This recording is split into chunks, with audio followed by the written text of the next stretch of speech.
Halo Sobat Dunia Seribu Besar, semoga Sobat selalu diberi kesehatan, panjang umur, dan rizki yang melimpah, amin. Sebelum masuk ke alur ceritanya, jangan lupa dukung channel ini ya dengan klik subscribe, like, komen, dan share, terima kasih. Mari kita lanjutkan perjalanan. Likie Dark merupakan jalan terbesar di Golden dan menjadi tempat pasar terbesar dan tersibuk, tidak seperti jalan utama lainnya yang khusus melayani cabang dan waralaba yang lebih besar. Dark memiliki banyak pedagang dan pembeli independen. Yang terpenting, tempat ini memungkinkan penjualan barang-barang dari sumber yang meragukan. Dengan demikian, tempat ini menjadi tempat terbaik di Sky Border untuk membuang barang-barang curian. Para pencuri dan bandit akan datang ke sini sambil menyembunyikan identitas mereka dan menjual barang dagangan. Oleh karena itu, pasar tersebut memiliki reputasi yang buruk, tempat bagi para penipu dan penjahat. Tentu saja, kejahatan yang mencolok tidak diperbolehkan, tetapi tipu daya dan penipuan adalah hal yang biasa. Tempat itu kacau bukan dalam hal hukum dan peraturan. Hanya saja tidak ada jaminan untuk transaksi, terutama dari pedagang mandiri. Dengan demikian, seseorang dapat membeli barang yang pada akhirnya ternyata curian atau tidak asli. Dalam arti tertentu, hal ini sebenarnya mendongkrak bisnis di jalan tersebut. Konon katanya, dengan uang yang banyak, orang bisa membeli apa saja di sini. Ini mungkin berlebihan, tapi ini secara akurat mencerminkan kemakmuran pasar ini. Jutaan barang mengalir masuk dan keluar dari Dark Street setiap hari. Jian Ming datang untuk mencari anggota Yu. Mereka biasanya datang untuk menyingkirkan barang curian. Saat rombongan memasuki jalan, mereka disambut dengan suasana yang ramai. Orang-orang datang dari seluruh dunia. Berbagai ras dapat terlihat di sini, mereka yang berkepala 3 dan bertangan 6, setan berkepala ular dan bertubuh manusia, makhluk mengerikan, pejalan tengkorak. Beberapa di antaranya adalah penjahat terkenal di daerah mereka sendiri. Meskipun demikian, mereka tetap berbuat baik di sini karena undang-undang keselamatan. Oleh karena itu, jalan raya adalah tempat yang aman untuk mengamati anggota masyarakat yang tidak menyenangkan. Di luar toko-toko besar dan ternama, banyak sekali pedagang yang memajang barang dagangan mereka sepanjang jalan. Mereka menjajakan dagangan mereka atau sekedar berbaring di tanah dan tidur, menunggu pelanggan datang. Ada yang memajang barang dagangan mereka di papan, lalu mereka bersandar di dinding dan beristirahat. Karena perjalanannya yang rumit, orang bisa saja bertemu dengan guru-guru tersembunyi di mana saja. Seorang lelaki tua yang tidak mencolok bisa saja berubah menjadi leluhur yang tak stabil. Ini adalah alasan lain mengapa tidak ada yang ingin membuat masalah di sini. Tuan, silakan datang dan lihat. Ini adalah pil simpanan yang tak terhitung jumlahnya yang baru saja keluar dari kuali dari klan kuno kita. Seorang pedagang muda segera datang ke kelompok itu. Pergi. Jian Ming mengarahkan dan berkata, pil simpanan segudang. Ini hanyalah pil anti petir biasa dengan lapisan abu di atasnya yang ingin kau jual dengan harga 10 kali lipat. Oh, salah satu dari kami, salahku. Pedagang itu sama sekali tidak malu. Salah satu dari kita, pantatku, kata Jian Ming dengan marah. Saat mereka berjalan sedikit lebih jauh, seorang lainnya datang dan berbisik, "Tuan-tuan, orang rendahan ini akan memberitahu Anda sebuah rahasia kecil. Saat ini saya memiliki sebuah gulungan kuno yang saya gali dari sebuah makam kuno di Gunung Taya. Makam itu memiliki fenomena visual yang sangat menakjubkan. Apakah kamu sudah berlatih di dalamnya?" Jian Ming menatapnya. "Saya sudah mencoba, tetapi saya tidak bisa membaca teks kuno itu. Mungkin ada beberapa mantra kuno yang tidak bisa kupahami, tetapi aku bisa melihat energi abadi melayang di sekitar kalian bertiga. Siapa yang benar-benar percaya omongan kosongmu?"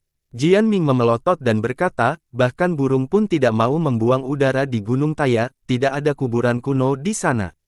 Ditambah lagi, kalaupun ada, aku akan menggalinya jauh sebelum bajingan tidak berguna sepertimu." "Ah, begitu, saudaraku." Pedagang itu tertawa. "Teruslah bicara dan aku akan menggali kuburan keluargamu," kata Jian Ming.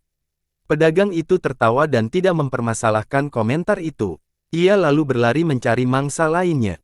Hal yang sama terjadi beberapa kali di sepanjang jalan. Mereka semua diusir oleh Jian Ming. Sepertinya pemuda itu sering berkunjung ke Dark Street dan sudah cukup terbiasa dengan tempat itu.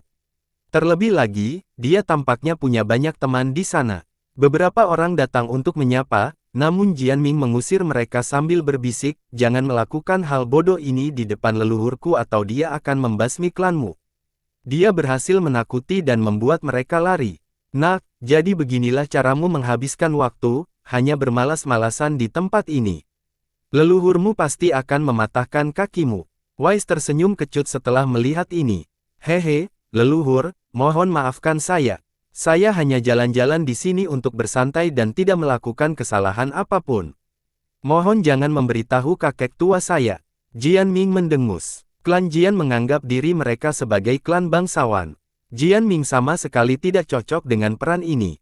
Leluhur Jian tentu saja tidak akan menyukai ini.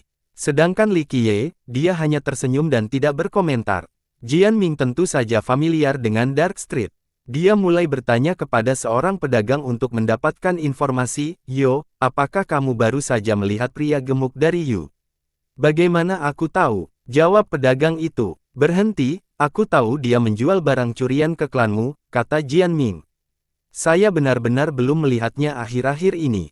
Pedagang itu terbatuk. Jianming terus bertanya-tanya namun tidak ada hasilnya sementara Li Qiye menghabiskan jangka waktu menyalakan gelombang orang sambil tersenyum. Dewa Agung, Dewa Agung. Seorang pria parubaya berkumis panjang tiba-tiba datang mendekati dan berbicara pada Li Qiye. Dia mengenakan jubah Tao yang keriput dengan banyak tambalan. Penampilan yang mencurigakan adalah kata yang tepat untuk menggambarkannya. Dia memiliki tanda kain di punggungnya dengan karakter yang berarti perhitungan. Mata kecilnya bersinar terang, menyerupai mata tikus. Dewa Agung, jika kau membutuhkan harta karun tertinggi, katakan saja dan aku akan mencapainya. Usulnya dengan antusias. Apa yang kamu miliki? Li Qiye tersenyum. Hah, aku tidak membawa apapun sekarang, tetapi jika kamu punya sesuatu dalam pikiran, aku akan membawamu dengan harga yang bisa dinegosiasikan, kata Tao itu. Jianming tidak mempercayainya dan mencibir, omong kosong itu ada batasnya. Seolah-olah kamu bisa mendapatkan harta karun tertinggi. Tentu saja bisa. Aku mencatat reputasi klanku asalkan pembelinya punya cukup uang. Pedagang itu mencengkeram dadanya dan berkata dengan bangga. Sayangnya, penampilan yang licik tidak memperlihatkan rasa percaya diri. Jadi aku boleh memilih apa saja. Jianming mencari masalah. Ya, kamu sebutkan barangnya dan aku sebutkan harganya. Sang penganut Tao menyetujuinya. Jianming tentu saja tidak menduga hal ini. Namun, sang penganut Tao lebih tertarik pada Li Qiye, Dewa Agung, dapatkah kau memberitahuku keinginanmu? Hanya beberapa hal yang menarik perhatianku. Li Qiye berkata, baiklah, kalau begitu 9 harta surga. Tentang itu, ekspresi Tao berubah setelah mendengar Li Qiye. Haha, siapa yang tadi menyombongkan diri? Sekarang apa? Jianming langsung menendang kuda yang sedang terkulai dan mencibir, kau bicara seolah-olah kau memiliki semua harta di dunia. Sekarang, bangsawan muda kita sudah bicara, pergilah dan dapatkan semuanya.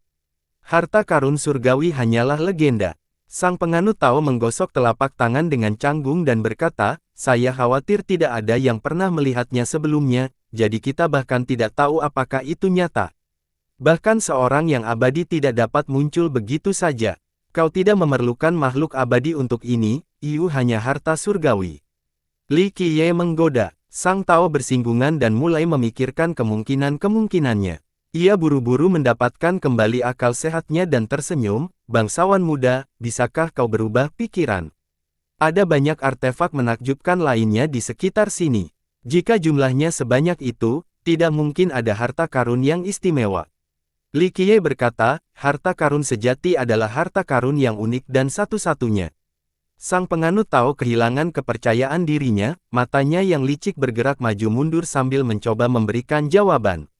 Siapa namamu? Li Qiye menyelamatkannya dengan mengganti topik pembicaraan. Anak kecil ini dikenal sebagai Ertesir Daois. Sang Tao memperkenalkan dirinya, saya dapat membaca misteri 3 dunia dan rahasia masa depan. Itu pernyataan yang berani. Li Qiye tersenyum, aku rasa nenek moyangmu bahkan tidak akan berani mengatakan hal yang sama jika mereka ada di sini. Persis seperti rumor yang beredar. Sang penganut Tao menarik napas dalam-dalam dan berkata, Jian Ming yang ada di melanjutkan, Ertesir adalah gelarmu namun kamu berjanji tentang bagaimana kamu bisa mencuri sesuatu sebelumnya, bukankah ini terlalu berlebihan? Tentu saja tidak, ini hanya pekerjaan sampinganku untuk menghasilkan uang. Lagi pula, ini bukan mencuri, sebut saja ini seni pengadaan.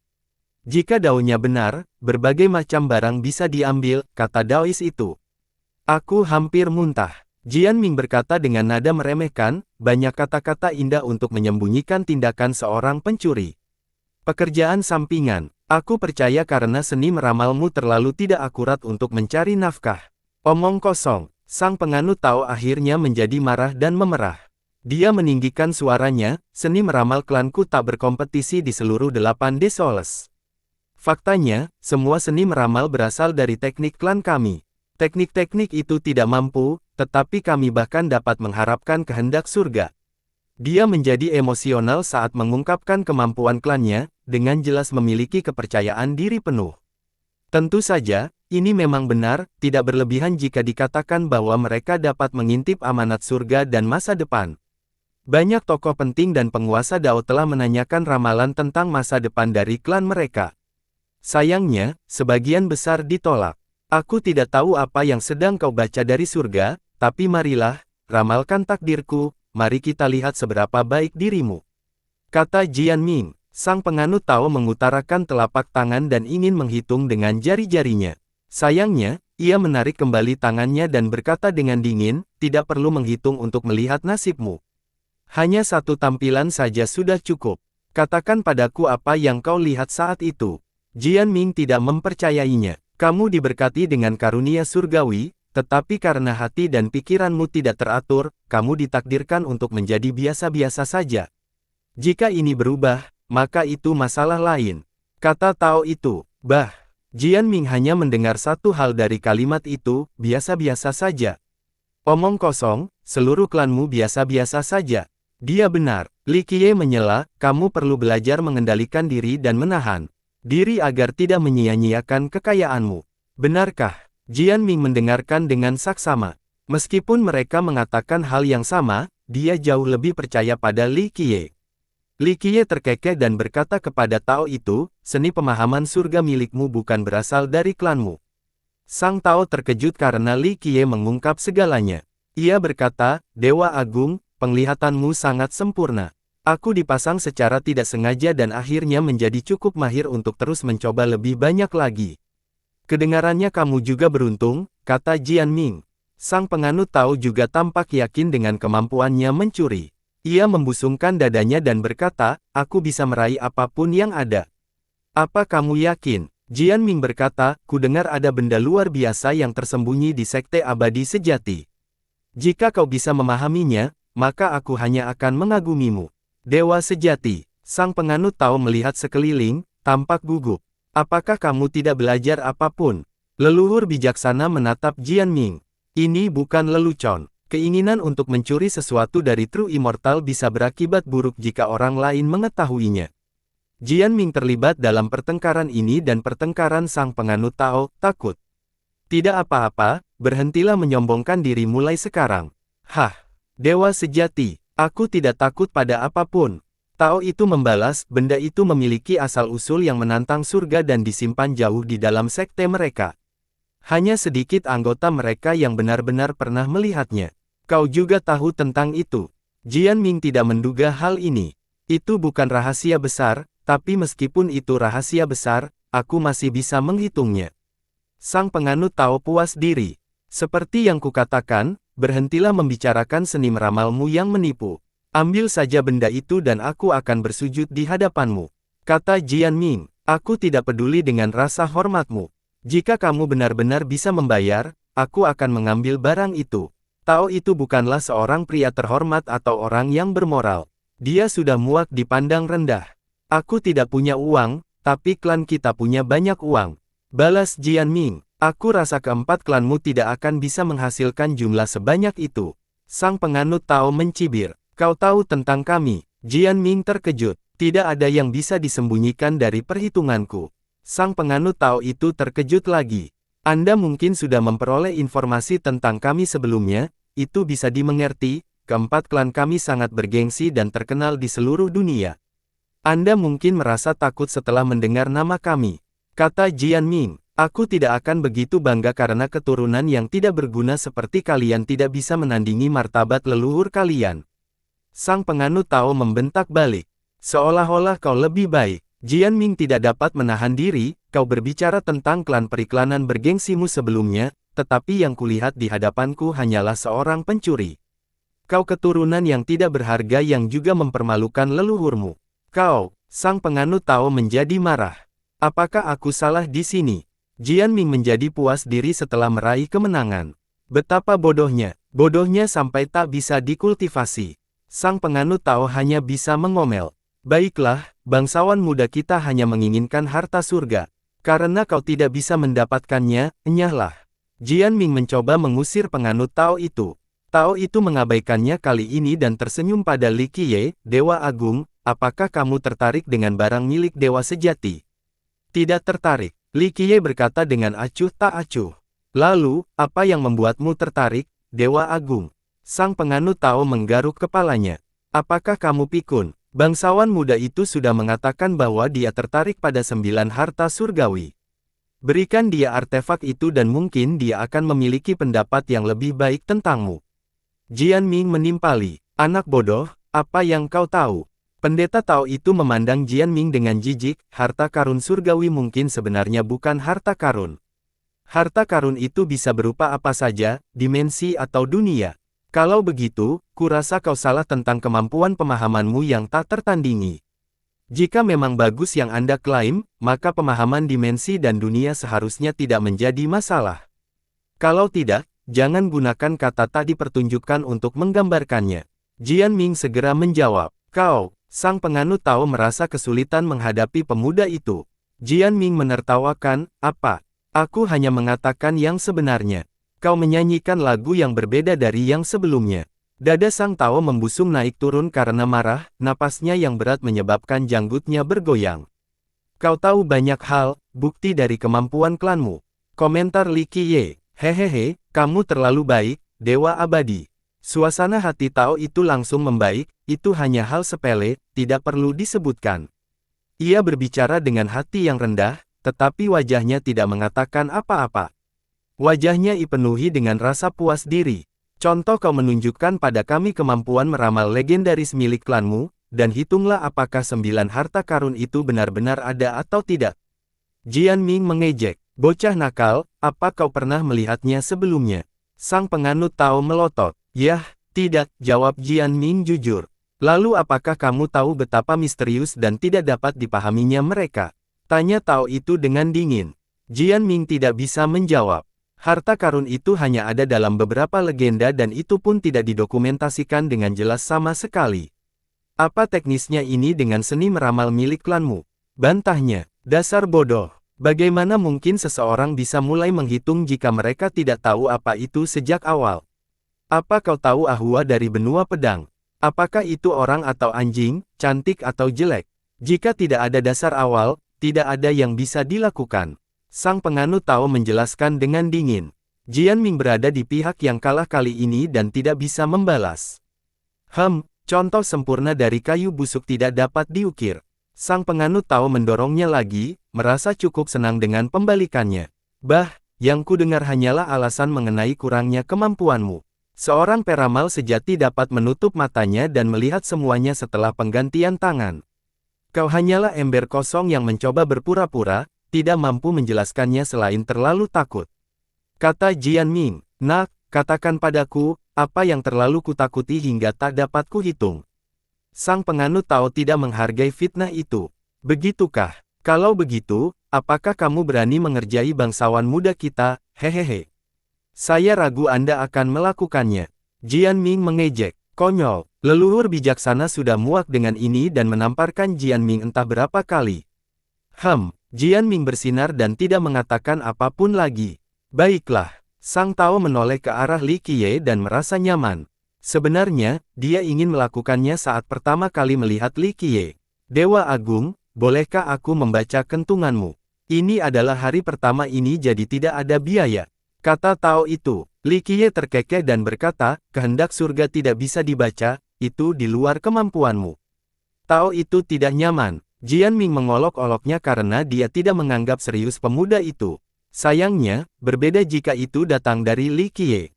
Kedengarannya Li Qiye tidak memiliki penilaian tinggi terhadap teknik meramal nasib klan mereka. Dewa Agung, jangan meremehkan teknik kami. Nenek moyang kami telah melihat kehendak surga dan masa depan sebelumnya. Apalagi nenek moyang kami bahkan mengamati waktu sungai. Kami berani mengklaim sebagai yang terbaik di antara 8 Desoles. Dia membusungkan dadanya dan meminta lagi, jadi, jika Anda tidak berkenan, izinkan saya membacakan keuntungan bagi Anda. Baiklah, mari kita lihat seberapa banyak yang telah kau pelajari dan apakah teknik klanmu telah meningkat atau sebaliknya. Li Qiye setuju. Terima kasih. Sang Tao membungkuk dalam-dalam lalu menarik napas dalam-dalam. Ekspresinya yang suram berubah menjadi berwibawa. Ini benar-benar membuatnya tampak seperti seorang penganut Tao yang cakap dengan aura yang mengesankan. Si penipu itu sedang melakukan pertunjukan yang hebat. Jian Ming mendatanginya setelah melihat ini, dengan jelas mengubahnya ke arah penganut Tao itu. Sang penganut Tao mengeluarkan sebuah kotak yang sudah subur karena waktu dengan bintik-bintik putih dan kuning. Namun setelah diperiksa lebih dekat, ternyata kotak itu terbuat dari tulang. Dengan mendaki langit yang aktif, mereka melihat kotak itu berisi kekuatan Dao Agung dari sumber alami yang berasal dari hakikat dunia. Di dalamnya terdapat alat hitungnya, 3 trigram ramalan dalam bentuk cangkang kura-kura. Trigram-trigram itu memiliki banyak garis urat yang sudah ada sejak awal, yang sepertinya menggambarkan dunia. Benda-benda itu kuno dan berat. Orang bisa merasakan kekuatan temporal samar mengalir melalui benda-benda itu. Artefak yang luar biasa. Jian Ming tidak bisa menahan diri untuk memuji. Trigram ini dapat berkomunikasi dengan langit dan bumi. Itu adalah harta karun sejati. Bijaksana merasakan hal yang sama meskipun tidak tahu banyak tentang meramal nasib. Sang Tao mengambil salah satu kerang dan mengangkatnya. Ia kemudian meletakkannya di antara kedua telapak tangan dan di depan dada sambil melantunkan mantra dengan pelan. "Apa yang sedang kamu lakukan?" tanya Jian Ming. Sang penganut Tao mengabaikannya dan terus melantunkan mantra. Setelah selesai, ia mengarahkan cangkangnya ke Li Qiye dan berkata, "Dewa Agung, biarkan aku memanaskan trigramku." Setelah mengatakan itu, dia mengendalikan cangkangnya untuk berputar di sekitar Li Qiye dan melantunkan mantra lagi. Seluruh proses itu membuat semua orang berpikir bahwa dia sebenarnya adalah seorang master. Persiapan trigram sangat penting sebelum trigram yang sebenarnya. Dia memasuki keadaan seremonial. Aktifkan. Dia membentuk segel lalu menempelkannya ke dada, menyebabkannya menjadi cemerlang. Dia mengubah dadanya cermin menjadi hati dengan banyak rune kuno yang mampu mengungkap misteri Dao. Jian Ming tidak ingin lagi mengejek. Bagaimanapun, dia bisa melihat bahwa ini adalah metode meramal yang sebenarnya mampu melihat masa depan. Trigram diaktifkan. Dia mengangkat tangannya dan cermin jantung menyinari cangkang kura-kura. Pola pada cangkangnya menjadi jelas seperti siang hari, seolah hidup kembali. Cangkang itu tidak lagi pucat seperti sebelumnya. Sinar mulai mengalir melaluinya. Kerang-kerang itu mulai bergetar hebat seolah-olah mereka diberdayakan oleh kekuatan yang luar biasa. Sayangnya, kekuatan yang menekan membuat mereka tidak mampu mengapung. Hal ini membuat proses peramalan tidak dapat dilanjutkan. Mereka terjebak dalam pergulatan antara pemberdayaan mereka sendiri dan Singing. Sang penganut Tao menjadi terkejut karena ia kehilangan kendali atas cangkangnya. Hal ini menunjukkan betapa seriusnya sesi tersebut. Trigram tidak bisa melakukannya, akankah dia mencoba lagi? Leluhur bijak berkemah. Apakah itu bisa berhasil? Jian Ming sudah cukup berpengalaman untuk melihat masalahnya juga. Rupanya masa depan dan masa lalu Li Qiye sulit untuk diramalkan. Hal ini menjadi ajang pertarungan antara kemampuan meramal Sang Tao dan keberuntungan Li Qiye yang sulit dipahami. Maju, Sang Tao tidak menyerah dan mengerahkan seluruh kekuatannya. Ia mengaktifkan cakrawalanya dan dadanya menjadi semakin cemerlang. Dalam cahaya ini, tampaknya ada kekuatan Dao baru yang mampu meningkatkan semua afinitas. Ini membantu matanya melihat sungai waktu, berharap dapat melihat Li Qiye di sana. Saat ia berjalan kembali ke sungai, kerang-kerang itu selaras dengannya. Mereka juga ingin terbang ke sungai untuk membantu pelayaran. Ia mulai berkeringat deras, cukup membasahi seluruh jubahnya. Kerang-kerang itu bergetar semakin keras sementara matanya menjadi lebih cerah. Ledakan. Akhirnya, peluru itu tidak dapat menahan tekanan misterius itu. Retakan besar muncul di permukaan dan peluru itu jatuh ke tanah. Tao itu menjanjikan seteguk darah dan terhuyung mundur. Dadanya naik turun, kulitnya menjadi telapak dan cermin jantung meredup. Dia benar-benar berhasil melihat Li Qiye di sungai waktu. Sayangnya, semua niat dan indera ilahinya langsung terputus dari sungai. Dengan kata lain, dia tidak dapat menyelesaikan ramalan ini. Pertama, kemampuannya tidak cukup baik, tapi yang paling penting, Li Qiye sepertinya tidak bisa diperhitungkan. Hal ini membuatnya berpikir tentang keberadaan lain, kehendak surga. Jika seseorang memiliki cukup kekuatan dan penguasaan dalam perhitungan, mereka mungkin dapat melihat beberapa detail dengan jelas. Sayangnya, hal ini membutuhkan harga yang mahal, mulai dari kematian hingga kutukan terhadap keturunan mereka selama berabad-abad. Inilah alasan mengapa klan mereka menolak banyak tuan yang datang untuk meminta bantuan. Leluhur mereka memang perkasa, tetapi membaca wasiat surga terlalu berisiko. Ini adalah peringatan yang berulang kali mereka dengar. Sang penganut Tao menyadari bahwa ia pernah mengalami hal serupa. Apakah kamu baik-baik, Xia, orang tua? Jian Ming menjadi khawatir. Pusaka-pusakaku. Sang penganut Tao kembali sadar dan berjongkok untuk mengambil kerang-kerang itu. Dia hampir saja menghancurkan pusaka-pusaka klannya dengan kecerobohannya. Kerang-kerang ini sangat kuat dalam hal meramal nasib. Biasanya, dia tidak perlu berbuat banyak untuk membaca nasib orang biasa. Saat ini, mereka telah mengalami kerusakan yang cukup parah.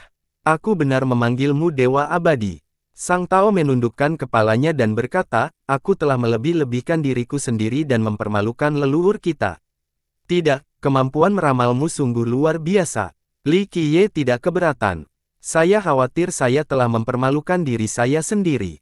Sang penganut Tao berkata dengan rendah hati setelah menyadari bahwa ia meremehkan Li Qiye. Pada titik ini, tidak perlu mengetahui latar belakang Li Qiye yang sebenarnya untuk menyadari bahwa ia adalah seorang monster. Aku akan mendengarkannya.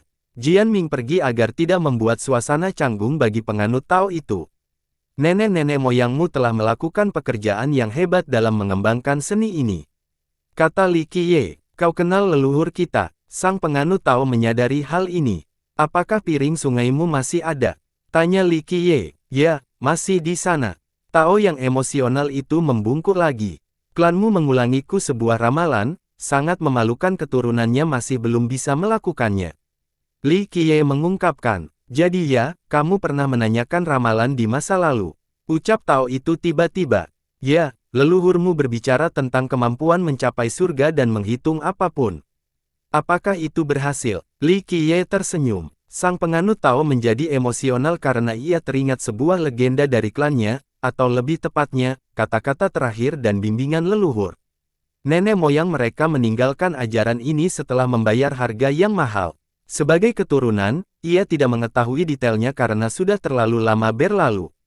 Klan mereka telah berubah secara drastis dan mengalami pasang surut. Meskipun demikian, bimbingan leluhur berhasil diwariskan. Aku bukanlah diriku sendiri dan tidak bisa tidak mementingkan diri sendiri. Gumamnya. Setelah mengatakan itu, dia bertanya kepada Li Qiye, saya memiliki banyak hal yang tidak saya pahami karena keterbatasan waktu. Namun, itulah ungkapan yang ditinggalkan oleh leluhur kita, kata-kata terakhirnya. Klan mencatat dan mewariskannya dari masa ke masa. Kami tidak berani memaafkan atau berspekulasi. Sekarang, karena Anda telah menyebutkan bacaan itu di masa lalu, mungkinkah ini adalah keberuntungan Anda, Dewa Agung? Aku bukanlah diriku sendiri dan tidak bisa tidak mementingkan diri sendiri. Li Qiye berkata dengan lembut. Beberapa saat kemudian, dia mengangguk dan berkata, nenek leluhurmu telah berusaha keahliannya. Kabarnya, sang leluhur membayar harga yang mahal di masa lalu. Ia ingin melihat surga itu sendiri, tetapi mengalami kesengsaraan. Ia beruntung bisa selamat, tetapi akhirnya meninggal. Sang penganut Tao menarik napas dalam-dalam. Dalam catatan sejarah mereka, leluhur mereka adalah seorang yang mendominasi yang menentang surga dan dikenal karena ramalannya. Bahkan kaisar-kaisar kuno pun menemukan ramalannya dengan sangat akurat. Para guru yang tak bertanding dan makhluk-makhluk mengerikan memandangnya dengan penuh hormat. Mereka datang untuk menanyakan tentang masa depan mereka. Jadi, ini adalah puncak dari ramalan, tidak ada keturunan yang pernah mencapai ketinggian ini lagi. Setelah dewasa dan mencapai puncak kariernya, ia pernah melakukan upacara serius. Alasan diadakannya upacara ini masih belum diketahui. Hanya saja sang leluhur melihat sesuatu yang terlarang, yang mengakibatkan kematiannya tak lama kemudian. Ia meninggalkan kalimat samar, "Aku bukanlah aku," dan tidak bisa tidak mementingkan diri sendiri. Para keturunan meneliti frase ini untuk mencari kemungkinan maknanya. Hal ini berlangsung selama beberapa generasi tetapi mereka tidak dapat memahaminya. Oleh karena itu, mereka memutuskan untuk mewariskannya. Pada waktunya, klan mereka berhasil menghasilkan ramalan terbaik lainnya. Orang ini mengatakan bahwa kalimat itu ditujukan kepada seorang pelanggan dan tidak ada batasan dengan klan mereka. Hari ini, penganut Tao itu bertemu dengan Li Qiye dan mencoba memberikan ramalan. Apa yang dilihatnya di sungai waktu membuatnya berpikir bahwa Li Qiye mungkin adalah pelanggan ini. Dengan kata lain, orang yang ditakdirkan. Ramalan itu memang telah sampai ke surga itu sendiri. Namun, leluhurmu tidak memiliki kekuatan yang cukup untuk menekan surga, jadi kematian sudah diperkirakan. Kehendak surga tidak boleh diketahui. Li Qiye membantu. Sang penganut Tao membungkuk dalam-dalam dan menjadi penasaran, "Dewa Agung, bolehkah saya menanyakan arti dari kalimat ini?" Rasa penasarannya dapat dimengerti. Bagaimanapun, ini adalah teka-teki klan terbesar mereka. Berdasarkan komentar Li Qiye, orang itu mungkin benar-benar tahu penjelasannya. Li Qiye menatap langit dengan yang di dalamnya. Waktu berhenti saat ia menjelajah melalui waktu dan ruang. Sasarannya adalah jangkauan terjauh dari biru langit. Setelah beberapa saat, ia berkata kepada Tao itu, "Baiklah, karena leluhurmu telah membayar harganya, tidak apa-apa untuk penyesuaian." Di akhir cerita, ia melihat sebuah sosok dan hanya sebagian dari keseluruhan kejadian. Sayangnya, pembacaan ini sudah terlambat. Dulu, bacaan ini mungkin bermakna bagi Li Qiye. Sekarang, bacaan ini tidak bermakna lagi karena Li Qiye sudah memiliki gambaran yang jelas tentang semua rincian dan jawaban. Sesosok, gumam Tao itu. Hal ini hanya membuatnya semakin bingung. Meskipun demikian, leluhurnya pasti telah melihat sesuatu yang mengejutkan. Mungkin itu adalah ramalan terhebat dalam sejarah. Namun, mengapa melihat sosok itu menyebabkan kematian? Apakah tabu hanya untuk melihat keberadaannya? Jadi siapa dia? Sang penganut Tao tidak dapat menahan diri untuk bertanya. Itu bukan sesuatu yang perlu kamu ketahui, itu di luar jangkauanmu saat ini. Jika aku mengungkapkannya, hal-hal buruk akan terjadi padamu. Salah satunya adalah kesejahteraan, kata Li Qiye. Hal ini membuatnya gemetar. Dia benar-benar tidak sanggup menanggung penderitaan atau harga yang harus ditanggung oleh leluhurnya, bukan juga klannya. Saya mengerti, sang penganut Tao membungkuk. Pada saat ini, Jian Ming yang pergi mencari informasi berlari kembali dan dengan gembira memberitahu Li Qiye, "Aku sampai. Aku tahu kemana pencuri itu pergi, ayo, mari kita beri pelajaran mereka." Bagus sekali. Bijaksana menghela napas lega, "Jaga mulutmu, kami tidak sedang mengajari siapapun. Kami harus mengambil kembali batu dao kami, itu saja." Bijaksana berpikir terbuka tentang hal ini dan dapat melihat Yu tidak ingin mengembalikan batu dao tersebut. Ia tidak ingin menambah masalah dan menjadikannya semakin agresif. "Bangsawan muda, apakah kita akan berangkat sekarang?" Bijaksana meminta instruksi dari Li Qiye. "Ya, mari kita tarik kembali secepatnya untuk menghindari komplikasi yang tidak perlu," kata Li Qiye. Saat rombongan itu hendak pergi, sang penganut Tao ragu-ragu berhenti sejenak, lalu memutuskan untuk berseru, "Dewa Agung. Oh, tidak ingin bangsawan muda kita pergi. Saya yakin Anda ingin menawarkan jasamu sekarang, tidak apa-apa, kita memang butuh seorang pesuruh," kata Jian Ming. Tao itu mengabaikannya dan berkata, "Dewa Agung, halaman gua mungkin memiliki sesuatu yang berhubungan erat dengan Anda." "Apa itu? Artefak abadi atau sesuatu yang ditinggalkan oleh seorang kaisar kuno?" Jian Ming menjawab di hadapan Li Qiye. "Seorang gadis." Ekspresi sang Tao menjadi serius. "Seorang gadis." Hal ini menggelitik minat Li Qiye. Groto Courtyard memecahkan masalah dari sumber eksternal. Dia digali dari lokasi yang berbahaya, terbungkus dalam batu besar namun masih tampak hidup. "Mereka ingin melelangnya," kata penganut Tao itu. "Seperti fosil." Jian Ming menjadi tertarik. "Kurasa tidak, Aku yakin dia masih hidup. Sang penganut Tao mengguncangkan. Jadi orang yang masih hidup. Ketertarikan Li Qiye meningkat setelah mendengar ini. Ya, menurut pendapatku, dia telah ditutup selama beberapa era sekarang, kata Tao itu. Memangnya kenapa kalau dia masih hidup? Apa kamu mengenalinya atau semacamnya? Tanya Jian Ming. Tidak, tapi justru disitulah inti persoalannya, kata penganut Tao itu. Jian Ming menjadi bingung dan bertanya, apa yang terungkap? Apakah ada sesuatu yang istimewa tentang gadis ini? Apakah dia memiliki 3 kepala dan 6 tangan? Tidak, jawab Tao itu dengan tegas. Jian Ming mengangkat bahu dan berkata, yah, Grotto Courtyard adalah pasar besar dan sejauh ini telah melelang banyak barang. Gadis ini tidak berbeda dan orang seharusnya tidak terkejut lagi dengan tawaran mereka. Tidak, ada sesuatu yang berbeda pada gadis ini, benar-benar berbeda. Sang Tao meliriknya dan berkata, ada apa? Jian Ming dapat melihat bahwa Tao itu serius. Tunggu, jaringan informasiku sempurna. Aku seharusnya mendengar sesuatu jika ada item teratas di Grotto Courtyard, tidak mungkin kau tahu lebih banyak dariku. Tambahnya, dia bertepuk tangan dan melanjutkan, jadi ya, kau terus mengawasi Grotto Courtyard, ingin mengotori tanganmu yang kotor dan gadis ini adalah targetmu. Makanlah kotoran semaumu, tapi jangan omong kosong. Kata Tao itu, aku adalah orang yang punya reputasi, jangan mencemarkan nama baikku. Reputasi apa? Kata Jian Ming, kamu ingin bangsawan muda kita pergi ke sana dan berpotensi menyebabkan gangguan perhatian untuk kamu manfaatkan. Dia sudah mencoba sebelumnya dan gagal. Li Qiye mengungkapkan, kau mendengarnya, reputasimu sangat bagus, kata Jian Ming. Set, Sang Tao terkejut dan mulai memberitahunya diam, apakah kamu sudah bosan hidup? Jika istana ini tahu tentang ini, mereka akan menjadikan kita makanan ikan. Itu masalahmu, aku tidak mencoba mencuri dari mereka jadi hanya kamu yang akan menjadi makanan ikan, kata Jian Ming. Kemarahan Sang Tao kembali berkobar terhadap Jian Ming. Jian Ming melanjutkan, saya ingat bagaimana Anda mengagumi seni meramal Anda. Bagaimana Anda akan mencuri dari dewa sejati jika Anda bahkan tidak bisa mendapatkan sesuatu dari halaman? Itu sama saja dengan bunuh diri. Coba saja, kata Tao itu, tentakel leluhur segel ada di mana-mana di halaman dan akan mengetahuinya saat kau menginjakkan kaki di sana. Dia akan menempatkanmu dalam ilusi udara sebelum kamu menyadarinya. Sel leluhur mungkin bukan yang terkuat, tetapi dia memiliki kendali penuh di Grotto Courtyard. Leluhur yang bijaksana mengangguk dan menyela. Begitu ya, jadi kamu pernah mengetahui sebelumnya, haha.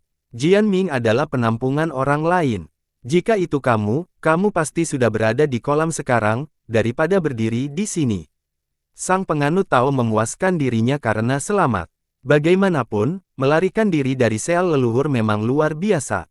Dia lolos tanpa cedera dan leluhur itu juga tidak melihat identitasnya tepat waktu. Pekarangan ini tidak kekurangan harta karun yang tak tertandingi, mengapa kamu begitu memperhatikan bahan bakar fosil itu? Jian Ming mengganti topik pembicaraan. Dia pernah ke pekarangan ini sebelumnya dan mengetahui tentang harta karun yang menakjubkan itu. Tentu saja dari ramalan. Li Qiye tersenyum. Sang penganut Tao tersenyum kecut dan mengatakan kebenarannya, tidak ada yang dapat disembunyikan dari matamu, Dewa Agung. Apa yang dikatakannya padamu? Jian Ming tidak lagi meragukan kemampuan peramalan Tao. Dia melihat proses sebelumnya dan mengetahui betapa dahsyatnya hal itu. Jadi, pasti ada alasan mengapa bahan bakar fosil itu istimewa. Saya tidak yakin, sulit untuk menyatakan. Sang Tao menggelengkan kepalanya dan kemudian menatap Li Qiye, peruntungannya sangat kacau dan sangat terang. Gambar-gambarnya tidak berurutan, mereka terbalik dan berulang secara acak. Menurut pendapat saya, gadis ini mungkin bukan dari zaman ini. Kalau begitu, ke halaman gua. Kami akan melihatnya. Li Qiye mengangguk. Aku akan memimpin jalan, Dewa Agung. Kata Tao itu dengan gembira. Mereka seharusnya pergi ke Yu, tetapi Li Qiye memilih untuk melupakan masalah itu. Meskipun demikian, Jian Ming dengan senang hati menurutinya. Dia dan Tao itu memimpin jalan, berdiri berdampingan. Jian Ming tersenyum dan berkata, ceritakan lebih banyak tentang gadis ini, seperti apa yang ditampilkan. Adakah fenomena visual khusus? Tidak tahu. Sang penganut Tao tidak mau menjawab. Haha, Tao, jangan terlalu sulit, mungkin kita bisa bekerja sama nanti. Jian Ming sangat penasaran karena ketertarikan Li Qiye pada gadis itu. Benarkah? Sang penganut Tao meliriknya, santai saja karena dia memiliki keuntungan. Bapak, Jian Ming mendekat dan berbisik, mari kita bicara bisnis, ya. Teruskan, tanya menyanyikan penganut Tao. Kau menggunakan keberuntungan untuk menemukan target berikutnya, kan? Jian Ming berbisik lagi dan langsung ke intinya. Lalu, tanya sang penganut Tao. Jian Ming tersenyum dan melanjutkan, kalau begitu, kamu harus mengembangkan bisnismu. Urusan apa? Sang penganut Tao bingung. Kakak, berpikirlah, mencuri itu sangat berbahaya. Begitu tertangkap, Anda akan dikejar oleh ribuan orang. Beberapa targetmu mungkin sama kuatnya dengan dewa sejati. Jian Ming menjelaskan lebih lanjut. Apa yang ingin kamu katakan? Hal ini menarik perhatian sang penganut Tao. Ganti saja, jangan lagi berbisnis dengan orang yang masih hidup, bisik Jian Ming. Lalu apa yang harus kita lakukan? Tao itu menatap Jian Ming. Sederhana saja, kita melakukan sesuatu yang lebih baik, yaitu menimbulkan kematian dengan orang mati. Jian Ming melihat sekeliling untuk melihat apakah ada yang mendengarkan, lalu berbisik. Berurusan dengan orang mati, sang penganut Tao mengerutkan kening. Jian Ming tersenyum dan melanjutkan, bangga, berpikirlah, kamu menggunakan ramalan untuk menemukan harta karun.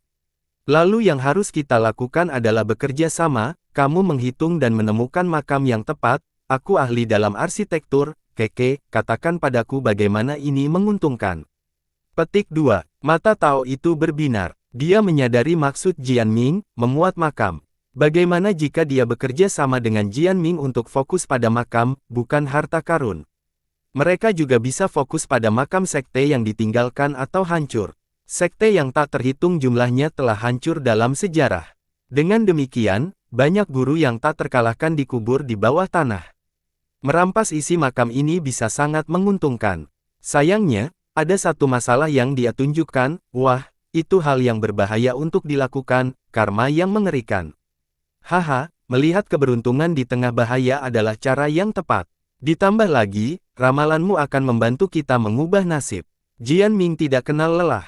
Saat rombongan menuju Groto Courtyard, keduanya berbicara seolah-olah mereka adalah saudara meskipun sebelumnya mereka bermusuhan. Orang-orang akan langsung teringat satu kalimat setelah melihat ini, burung sejenis akan berkumpul bersama. Halaman itu terletak di sudut Dark Street. Tempat itu ramai karena mungkin merupakan balai lelang terbesar di Golden City. Tempat itu menerima puluhan ribu pelanggan kaya setiap hari. Melihat pintu masuknya akan mengejutkan pengunjung baru pertama kali datang. Lelang terbesar tidak memiliki gerbang emas dan tampak megah.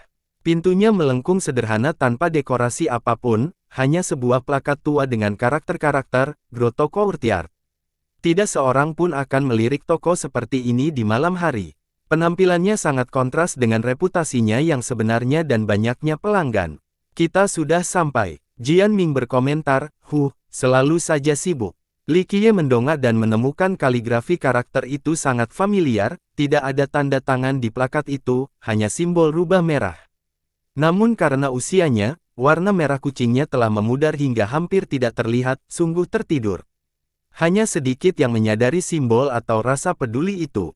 Li Qiye menyampaikan karena hal itu membuatnya mendesah pelan. Halaman gua, ada antrean untuk masuk. Begitu tiba-tiba giliran mereka, Jian Ming menyapa para pekerja dan kemudian melompat masuk melalui pintu. Dari luar, terlihat Gelpe. Namun, semuanya terang setelah masuk karena merupakan gerbang menuju dimensi lain. Angin sepoi-sepoi membawa kelembapan dan energi spiritual memeluk mereka dengan cepat. Mereka melihat sebuah danau dengan ombak dan kabut yang tak berujung.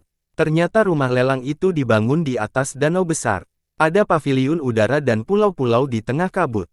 Harta karun juga dipajang di atas air, siap dilelang. Groto Courtyard sudah ada sejak lama karena suatu alasan, mereka memiliki wilayah kekuasaan mereka sendiri. Hanya sedikit kekuatan besar yang memiliki sumber daya seperti ini. Komentar Jian Ming. Ini bukan pertama kalinya dia mengunjungi balai lelang, tetapi dia tetap terkesan dengan sumber daya yang mereka miliki setiap kali berkunjung. Tentu saja, dia tahu bahwa uang saja tidak cukup. Bagaimanapun, dunia tahu tentang harta karun mereka yang luar biasa dan reputasi mereka yang tak tertandingi karena mampu memuaskan pelanggan mereka. Barang dagangan tersebut meliputi artefak unik, hukum jasa dari penguasa Dao, senjata kuno. Oleh karena itu, kekayaan saja tidak cukup untuk melindungi bisnis mereka. Jika hanya itu yang mereka miliki, mereka pasti sudah dirampok atau dihancurkan sejak lama. Saat masuk, Li Qiye memejamkan mata dan menikmati angin sepoi-sepoi. 4 klanmu dan halaman gua memiliki hubungan yang kuat. Tao itu memberitahu Jian Ming. Apa maksudmu dengan itu? Nenek moyang kita dulunya bersaudara. Atau apakah ada ekosistem yang sedang berlangsung?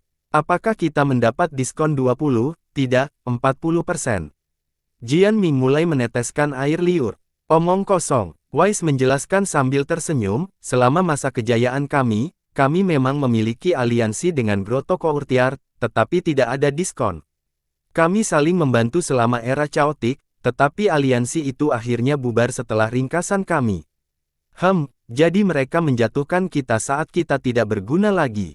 Jian Ming mengeluh, tunggu saja, kita akan bangkit lagi dan mereka akan ingin menempel di paha kita. Meletus. Leluhur itu menutupnya lagi dan berkata, jaga mulutmu, leluhur segel bisa mendengarmu di sini. Jadi apa, siapa yang tidak tahu bahwa tentakel gurita besar ada di mana-mana? Jian Ming bertindak seolah-olah dia tidak takut. Hubungan kalian sudah ada sebelum era kekacauan. Sang Tao berkata, dahulu kala, keempat klan kalian dan halaman berada di bawah perlindungan makhluk yang sama. Tentu saja, mereka menikmati tingkat cinta yang lebih tinggi. Terlebih lagi, dalam hal senioritas, keempat klan kalian adalah saudara kecil jika dibandingkan.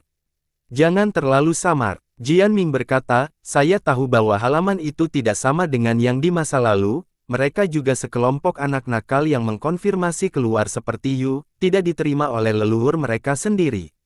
Hehe, leluhur mereka adalah penggarap hebat sementara mereka tampak seperti pedagang yang rakus uang. Keempat klanmu tidak lebih baik, kamu juga bukan cabang utama. Sang penganut Tao tidak menahan diri. Haha, tidak juga, nenek-nenek moyang kita semua terkenal, kata Jian Ming dengan bangga. Saat Jian Ming dan penganut Tao berdebat, seorang pekerja datang dan membungkuk dengan antusias, tuan-tuan, apakah kalian di sini untuk memeriksa beberapa harta karun? Silakan naik ke perahu. Ada perahu di dekat dermaga dengan para pekerja di dalamnya. Biasanya, para pembudidaya tidak memiliki masalah berjalan di atas udara atau sekadar terbang di atas danau. Namun, hal ini tidak terjadi di sini. Mereka harus menaiki perahu untuk memeriksa harta karun tersebut. Kelompok Li Qiye mengikuti dan menaiki salah satunya. Pekerja itu mengarahkan perahu ke depan sambil memperkenalkan, tuan-tuan, bolehkah saya bertanya mengapa Anda ada di sini? Hukum prestasi, harta, atau pil? Kami ingin membeli banyak barang. Mungkin beberapa pil khusus. Jian Ming tersenyum. Pabrik kami tidak mencerahkan pil, tetapi kami mendapatkannya dari klan yang bersertifikat. Misalnya, pil perunggu terkenal dari Puresun, pil Heaven Rise dari True Immortal, 9 siklus dari Tritousan Dao, kami bisa mendapatkan semuanya. Pekerja itu membawa beberapa pil terkenal. Perlu diingat bahwa pil-pil ini tidak tersedia untuk orang luar. Murid-murid mereka sendiri jarang memiliki akses. Hanya tokoh-tokoh yang berpengaruh seperti para tetua dan di atasnya yang memiliki akses. Beberapa hanya mengetahui rahasia para leluhur. Jadi, sungguh mengesankan bahwa mereka tersedia untuk dibeli di sini. Bagaimana kamu mendapatkan pil perunggu? Wise tidak dapat menahan diri untuk bertanya. Karena Puresun telah menyendiri selama beberapa era sekarang. Para pengikut mereka tidak lagi menjelajahi dunia. Leluhur itu sangat menyadari kecerdikan rumah lelang itu. Meskipun demikian, pil-pil ini memang langka. Saya tidak bisa berbicara banyak mengenai hal ini, tetapi kami menjamin bahwa kami hanya menjual barang asli dengan asal yang dapat dipercaya. Jangan khawatir, pekerja itu sakit kepala. Lalu apakah kamu punya pil abadi yang bisa memberikan keabadian? Jian Ming ingin menggoda pekerja itu, uang bukan masalah, bangsawan muda kita bisa membayar berapapun harganya. Pekerja itu melirik Li Qiye lalu menjawab, Tuan, tolong jangan buat saya kesulitan. Jika Anda berbicara tentang pil yang mungkin disebut abadi oleh sebagian orang, maka kami punya beberapa. Misalnya, Dragon Sauce dari Lembah Naga Ilahi. Namun, bagaimana seseorang bisa benar-benar memberikan keabadian? Saya rasa hal seperti itu tidak ada di dunia ini. Paling tidak, balai lelang kami tidak pernah menjualnya dalam sejarah panjang kami. Pekerja itu menjawab dengan tegas dan tidak berusaha keras untuk menjajakan barang dagangannya. Pengetahuanmu tidak buruk sama sekali, pasti dari pelatihan yang baik. Li Qiye memuji. Pekerja itu menghargai kata-kata baik tersebut dan berkata, ya, kami jujur saat berbisnis, ini adalah kunci dalam menjaga reputasi emas kami. Li Qiye terkekeh lalu mengalihkan pandangannya ke arah harta karun itu. Metode permainannya cukup menarik. Ada bunga teratai yang mekar di atas udara dengan kotak harta karun di tengahnya. Salah satunya menopang pedang dewa. Meski masih tersarung, cahayanya yang berdenyut memiliki aura seorang raja dewa. Di dasar danau terdapat kerang besar.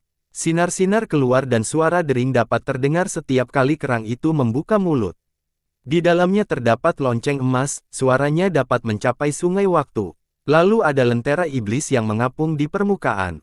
Sesekali lentera itu membuka kotak harta karunnya agar penonton bisa mengeluarkan aroma obat. Di dalamnya ada keinginan pil. Raungan naga samar-samar bisa terdengar. Lentera iblis itu juga akan menyalakannya, yang sepertinya membakar pil-pil itu. Semua harta karun ini memiliki harga awal yang sangat tinggi. Hanya leluhur dari negara-negara besar yang mampu berpikir untuk berinvestasi. Tuan, apakah Anda tertarik dengan pil naga api dari lembah naga ilahi? Lentera iblis bertanya kepada kelompok itu. Pil-pil ini mengandung saripati Dragon Sauce. Tentu saja, pil-pil ini tidak sebanding dengan pil Dragon Sauce, tetapi memakan satu pil akan memberikan seseorang kekuatan api naga. Lanjutnya, Tuan, ini Soarer, pedang yang terbuat dari tulang dao elang terbang ilahi. Pedang itu bisa membunuh seseorang dari jarak 3000 mil. Lentera iblis lain datang dan memperkenalkan harta karunnya. Tak satu pun dari mereka yang menarik perhatian Li Qiye, namun Jian Ming malah menghibur mereka. Kalian para iblis bisa berbicara, namun kerang dan bunga teratai tidak bisa. Bukankah mereka dalam posisi yang sangat tidak menguntungkan? Harta karun kita tidak perlu diperkenalkan, saya yakin para tamu terhormat tahu apa yang mereka inginkan. Lentera itu punya jawaban yang sempurna. Halaman rumahmu sungguh menakjubkan. Li Qiye berkomentar setelah melihat-lihat. Usaha kami dimulai oleh Sein Miao di zaman dahulu. Apa yang kami miliki saat ini adalah akumulasi dari usaha para leluhur. Kata pekerja itu. Bisnis Anda hanyalah cabang dari dua orang suci, bukan cabang utama. Sang penganut Tao menyela, judulnya adalah keinginan untuk mewakili cabang kuno sekali lagi. Saya tidak begitu yakin tentang hal ini, tetapi danau di sini memang memiliki asal-usul yang sangat tua. Pekerja itu memilih kata-katanya dengan hati-hati. Tiba-tiba, suara auman naga menggema di seluruh danau. Sosok besar itu membuat para pekerja dan pengunjung ketakutan. Seekor naga banjir. Semua orang menoleh dan benar saja, itu adalah seekor naga banjir yang melompat keluar dari danau. Kau masih belum menjual naga banjir biru. Wah, itu gila-gilaan, kata leluhur bijak. Tuan, harganya masuk akal karena memang sepadan dengan harganya. Namun, penjual juga harus mendapatkan persetujuan dari naga sebelum transaksi berhasil. Raja Skybreak dari 3000 dao bersedia membayar harganya tetapi naga itu tidak mau mengikutinya. Kata pekerja itu, Grotto Courtyard juga menjual beberapa setan dan binatang buas. Sayangnya, mereka lebih sulit dibeli karena harganya. Pada titik ini, perahu itu sampai di sebuah gunung di tengah danau. Di sana terdapat dua patung wanita.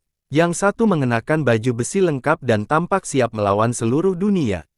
Dia memiliki aura tirani dan destruktif yang tidak akan hilang selamanya. Patung lainnya duduk bersila dan memegang buku. Auranya lembut dan karena dia menunduk untuk membaca, wajahnya tertutup. Dia memancarkan kedamaian dan ketenangan. Waktu seolah berhenti di sekeliling. Di sebelahnya ada Trisula, yang tampaknya merupakan artefak dari masa lampau. Benarkah? Mereka langsung menarik perhatian Li Qiye. Dua orang kudus agung kita, kata pekerja itu. Tepatnya, mereka adalah orang-orang suci klanmu karena halamanmu tidak mewakili klan. Sayangnya, mereka sudah lama tidak terlihat. Tao itu menjelaskan. Kedua orang suci itu bersama-sama membuat jalan surgawi menjadi mudah. Jian Ming memuji sambil melihat patung-patung itu. Anda tahu lagu anak-anak kuno ini? Pekerja itu merasa heran. Ya, itu bukan dari zaman kita. Jian Ming mengangguk, meskipun demikian, Sein Miao dan Santo bela diri tetap memiliki prestise. Kedua wanita dan pasukan mereka menyapu bersih wilayah dan mengubah lanskap dunia. Pekerja itu tampak seperti baru saja menemukan sahabatnya. Ia berkata dengan antusias, "Benar sekali, Tuan. Kedua orang suci kita memang berasal dari zaman dahulu kala, namun pengaruhnya masih terasa." Strategi Sein Miao tak tertandingi. Dao agungnya telah membantu miliaran orang. Orang suci bela diri itu tak terhentikan, mampu menghancurkan bintang-bintang hanya dengan satu hentakan. Menurut legenda, kekuatan mereka melambangkan keadilan. Saya tidak bisa tidak setuju. Dao yang tak dilawan dan kekuatan yang tak terbatas. Jian Ming melanjutkan, meskipun kedua orang suci Anda tidak ada setelah bencana, pasukan mereka masih mendominasi untuk waktu yang lama sebelum akhirnya menghilang. Setelah mengatakan itu, dia berhenti sebentar sebelum melanjutkan, jika tidak, Groto Courtyard milikmu akan melakukan lebih dari sekadar berbisnis untuk menghasilkan uang. Pada masa sekarang, hanya anggota mereka saja yang mengetahui perihal kedua orang wali tersebut, sebagian besar dari mereka tidak dapat mengatakan banyak mengenai kisah dan prestasi sesungguhnya karena sudah lama sekali berlalu. Meskipun demikian, pengaruh kedua orang suci itu membantu gua mereka memiliki fondasi yang kuat. Sayangnya, kekayaan dan kekuasaan mereka tidak cukup untuk mewakili klan mereka yang sebenarnya.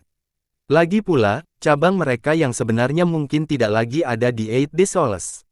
Sayangnya, mereka telah bekerja keras selama beberapa generasi sekarang dan masih bangga dengan sejarah mereka. Di antara keduanya, Sein Miao adalah satu langkah lebih hebat. Kata Tao itu tiba-tiba. Semua orang di barat tidak ada di sana. Apa yang membuatmu berkata begitu, Tuan? Tanya pekerja itu. Di dalam gua, mereka memandang kedua leluhur secara setara. Jian Ming melirik ke arah Tao itu dan membantah lagi, apa yang kau tahu? Orang suci bela diri memimpin pasukan mereka, pasukan yang masih mendominasi setelah bencana besar.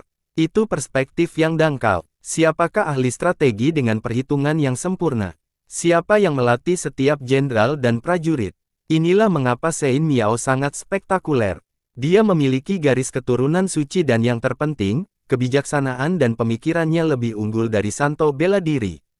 Sang penganut Tao membalas. Persahabatan antara keduanya tidak berlangsung lama. Meskipun demikian, Jian Ming tidak dapat memberikan tanggapan. Sepertinya masuk akal. Pekerja itu menimpali. Itu pernyataan sepihak, hanya spekulasi belaka. Jian Ming bertanya, ketika Santa Miao masih berada di dunia kita, dia datang untuk meminta ramalan kepada leluhur kita. Ucapan Tao itu dengan dingin. Benarkah? Jian Ming tidak berani meremehkan leluhur Tao yang menentang surga. Pertanyaan apa yang dia miliki? Dia menenangkan diri dan bertanya. Sang penganut Tao merasa senang melihat keingintahuan pria itu. Ia berkata, pertama-tama, tentang manusia, baru kemudian tentang Tao yang abadi. Seseorang dan Tao yang abadi. Para pendengar menarik napas dalam-dalam. Berapa banyak orang dalam sejarah yang berani bertanya tentang Dao abadi? Hanya Dao surgawi saja sudah cukup sulit, apalagi Dao berikutnya. Dunia tidak tahu apakah Dao untuk mencapai keabadian itu mungkin atau tidak. Siapa orang itu? Jian Ming memperhatikan keanehan itu, jika dia bertanya tentang orang itu terlebih dahulu, apakah itu berarti orang ini berada di jalan abadi? Apakah orang seperti itu ada? Pekerja itu terkejut. Karena kebijaksanaan Sein Miao, kebutuhan untuk meminta bantuan orang lain menunjukkan bahwa pertanyaannya berada di atas kemampuannya sendiri. Mengingat pemikirannya, bertanya tentang Dao abadi dapat dimengerti. Ini mungkin langkah selanjutnya untuk mencapai puncak. Namun, dia bertanya tentang seseorang terlebih dahulu, yang berarti bahwa orang ini bahkan lebih penting baginya. Kedengarannya seperti dia bertanya tentang seorang yang abadi. Jian Ming menjadi emosional. Mendengarkan semua orang menjadi lebih besar karena mereka ingin mendengar lebih banyak tentang topik ini. Saya tidak yakin tentang hal itu karena ini adalah sesuatu dari zaman sebelumnya, tidak ada tulisan dan leluhur tidak meninggalkan penjelasan. Sang penganut Tao mengguncangkan. Tidak ada apa-apa tentang sesi meramal juga. Tanya bijaksana. Mereka tidak dapat menahan diri untuk tidak tertarik pada percakapan rahasia mengenai Dao abadi ini. Tidak ada, kata Tao itu, lagi pula, tidak mungkin ada sesuatu pun dari sesi itu yang dituliskan tentang masalah tabu ini. Betapa menakutkannya, gumam Jian Ming dan mulai berhayal. Karena pengalamannya sebelumnya di suatu tempat, dia telah melihat banyak hal yang tidak diketahui oleh orang lain di dunia. Sayangnya, dia tahu untuk menutup mulut kali ini. Kita mungkin sedang berbicara tentang seorang yang abadi di sini, kata Wise tanpa pikir panjang.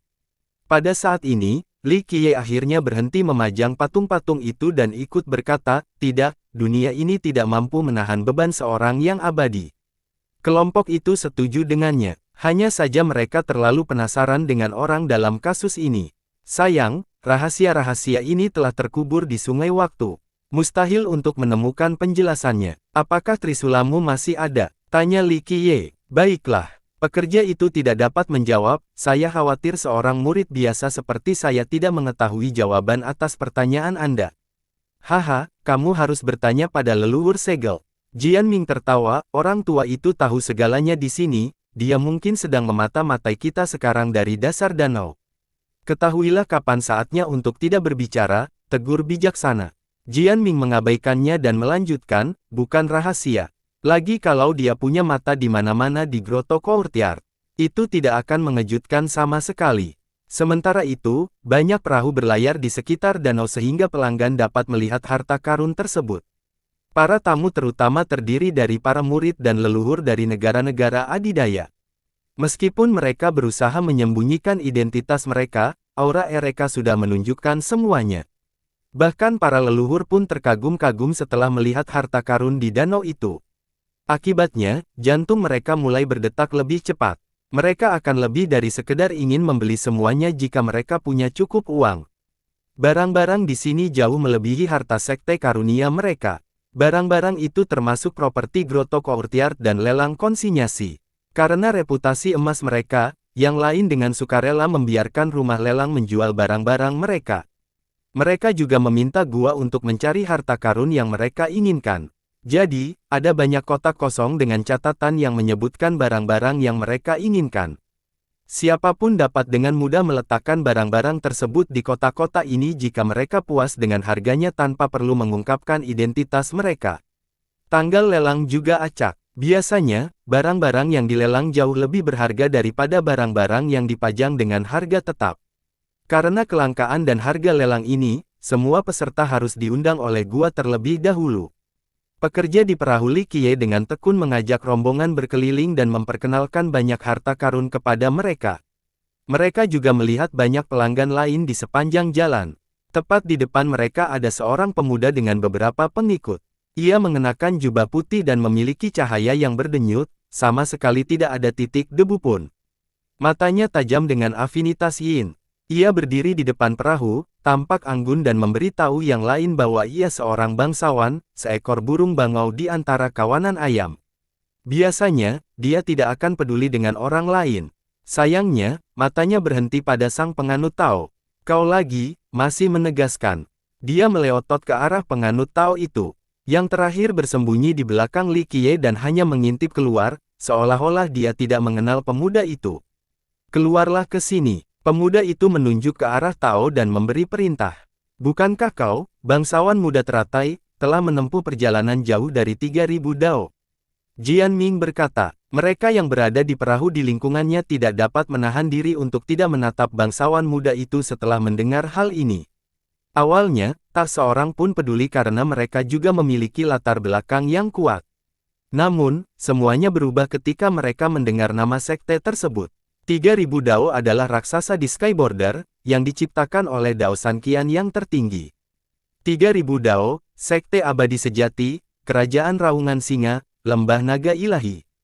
Itulah garis keturunan terkuat saat ini di perbatasan langit. Bangsawan muda teratai ini adalah penerus langsung seorang tetua di 3000 Dao. Ini sudah cukup untuk menjadi cukup berpengaruh di antara generasi muda. Siapa kamu? Pemuda itu menatap Jian Ming dengan jijik. Ah, aku ini orang biasa saja. Jian Ming sama sekali tidak keberatan, tapi katakan padaku, mengapa kau menunjuk pencuri penipu ini? Apa yang telah dia lakukan padamu? Kau pencuri, seluruh keluargamu adalah pencuri. Tao itu merasa ingin menendang Jian Ming keluar dari perahu. Aku melihatmu berlarian di pangkalan sekteku hari itu ketika kita kehilangan sebuah barang, apakah kau mencurinya? Serahkan sekarang. Pemuda itu mengancam. Rupanya 3000 Dao atau salah satu cabangnya telah kehilangan barang penting. Mencuri dari mereka tentu saja merupakan tindakan bunuh diri. Tuduhan tak berdasar. Sang penganut Tao tidak cukup bodoh untuk mengakui hal ini. Apa persyaratan aku dengan kecerobohan sektemu? Aku hanya lewat saja. Apakah Anda menyalahkan burung-burung yang terbang di langit setiap kali Anda kehilangan sebuah barang?